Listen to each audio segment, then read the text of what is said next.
Jirra jirtu gaafii namoonni baay'een gaafachaa jiru. YouTube irratti akkamitti live kallattii seennee nama baay'ee taanee haasofnaa yookaan guruppiidhaan nama 4 fi 5 sanii olillee taanee akkamitti haasa'uu dandeenya. Eessa liinkii ergina? Liinkii hin qabu. Akkuma Instagram sanitti kallattiin yeroo subscribe kuma takka guunne akkamitti YouTube channel irratti live dabarsuu dandeenya. Nama baay'ee taanee jettanii kan rakkattan hin rakkatina karaa salphaadhaan step xiqqoodhaan dabarsuu dandeessu. Namoota 5 6 taatanii sana olillee taatanii irratti dabarsuu dandeessanii jechuudha. Stepii anarra isin argisiisu duwwaa hordoftanii jechuudha. Karaa salphaadhaan gaafii namoota baay'eeti. Anilleen gaafii makkeessan irratti hundaa'ee bifa viidiyootiin isiniif qabadhee dhufeetiin jira. Egaa namni mana oksijiin Oromiyaatiif haaraa taatan hundi keessanuu subscribe gochuudhaan barnoota dabalataa argatuuf mallattoo all notification irra keessanii hanga dhumatti akka nu hordoftan. Viidiyoon kun yoo isinitti tole like share hiriyoota keessaniif gocha.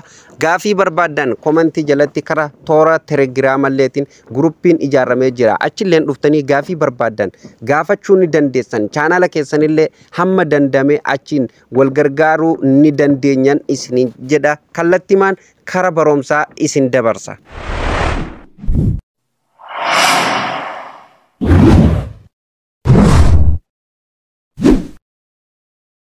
Egaa hordoftoota fi kabajamtoota walitti deebinee jirra.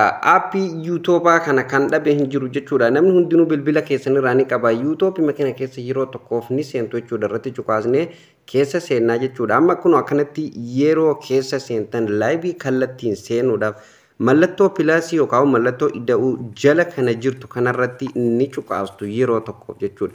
Sana booda akkanatti kunoo waa baay'een isiniif dhufa jechuudha. Namoota moonii taataniif akkanatti wanti hedduun isiniif dhufa jechuudha. Nama moonii hin ta'iniif waa lama sadii irraa uumaa hin dhufaniif jechuudha.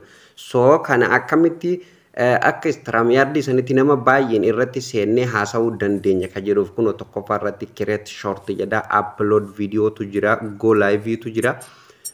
Algadii kanatti illee kuno kan mataa nama lama irra jiru kana isa kana jechuudha kan gareen irratti haasa'uu dandeessan yookaan nama lama sadi taatanii irratti haasa'uu dandeessan. Akkamitti gastirra nama ol baasuu dandeenya? Nama gastirra dhufe hoo akkamiin arguu dandeenya kan jedhullee bal'inaan waliin ilaalla. Liinkii isaa eessan koppii godhanna kan jettan waliin bal'inaan gar fuulduratti ilaalla jechuudha. Amma mee hiriyoota keenya waliin haasa'uu barbaanne yoo jennee kun asirratti go live kan jedhu kana fuuldura isaatti new jedhee jira. Namni aappii YouTube keessanii isiniif hin finne aappii keessan update godhadhaa jechuudha. Okay, amma asirratti jechuudha kana irratti ni cuqaasnaa jechuudha hiriyaa keenya waliin haasa'uuf. Eega irratti cuqaasnee kallattii maan garana nu fudhata waan inni fidu walumaan ennaa kun akkanatti fidee asna fidee jechuudha. Amma gama gubbaatiin kaameraan kiyya ani amma kaameraa afuraan ala ibsee jechuudha. Kaameraan leen baname suuraan keessan keessa jira jechuudha. Yoo feetan kaameraa keessan alatti furaa deebisuu dandeessu. Yoo feetan immoo kaameraa keessan ofitti deebisuu dandeessu. Kana godhuu kunoo gubbaa kana xiyya lamaan kana tuttanii alatti deebiftanii yookaan ofitti deebisuu dandeessu. Maqaan keessan akkanatti isiniif taayitiliitu isiniif dhufa. Jalaan public jedha ammas gadi kutee jechuudha.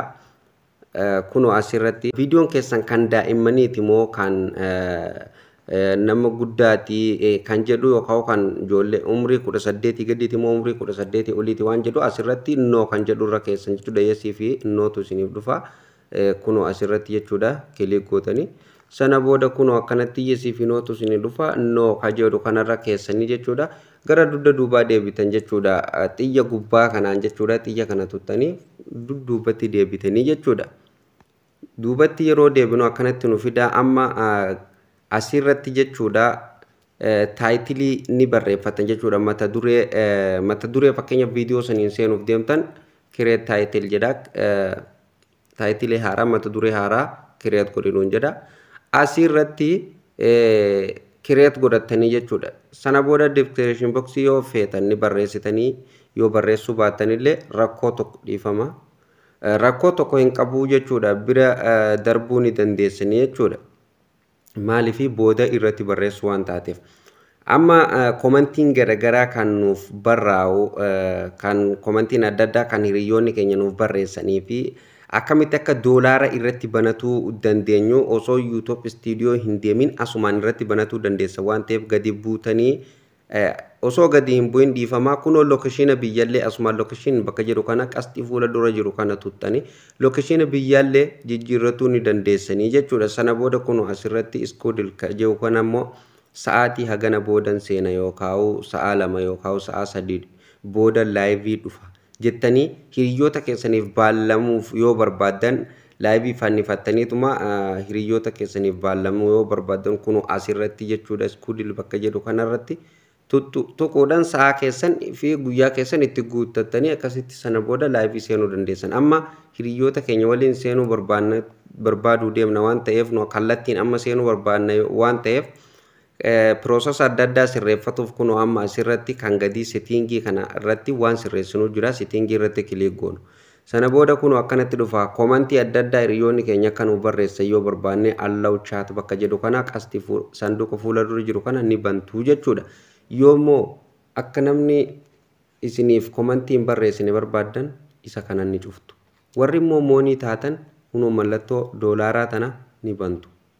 Moonii keessan doolaara irratti ni banattu jechuudha. Isiniif gala jedheetiin amana sana booda uf duuba deebitu jechuudha. Eega uf duuba deebitan jala kanatti gadi buutanii next bakka jedhu kana kilik gootu jechuudha. Amma gara fuulduraa nu oofa walumaan bakka inni nu geessu ilaalaa jechuudha.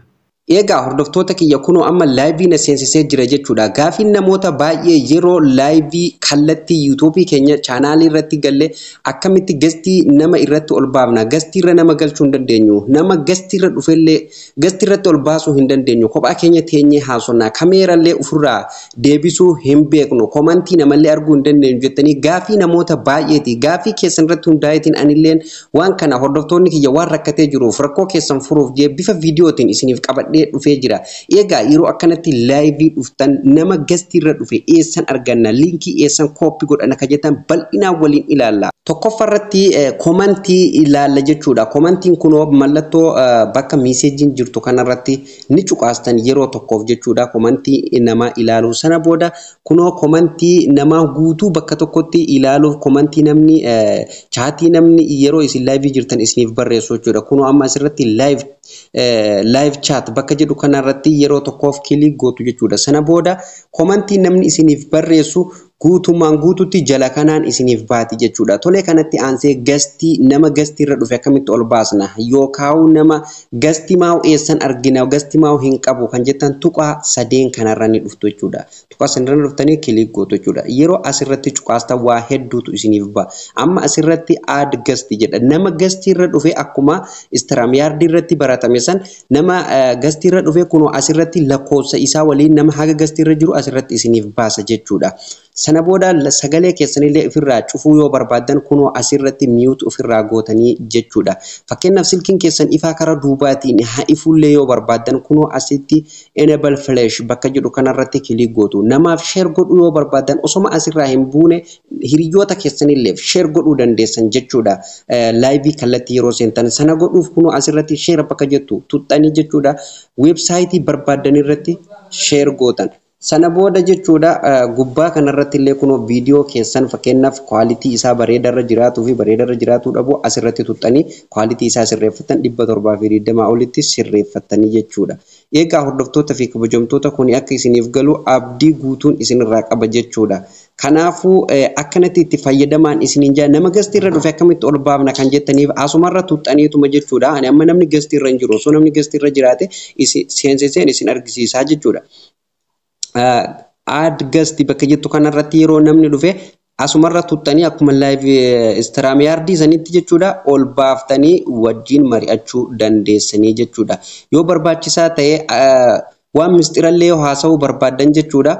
Allishtirra keessanii waan barbaadan haasotanii sana boodan viidiyoo keessan paablikii irratti poosti godhuu dandeessanii jechuudha. Akka isinii galu abdiin qaba. Viidiyoon irraa qabaddaleen asumarratti raawwata. Barnoota dabalata argatuuf mana Oksijiin Oromiyaa subscribe gochuu hin dagatina. Bakka gurraattii tana addeessaan isiniin jedha like tuqaa hamma dhumaa viidiyoo keenya akka hordoftan kabajaaf jaallaan isin gaafanna hanga viidiyoo biraatii walitti deebinutti turtii gaarii.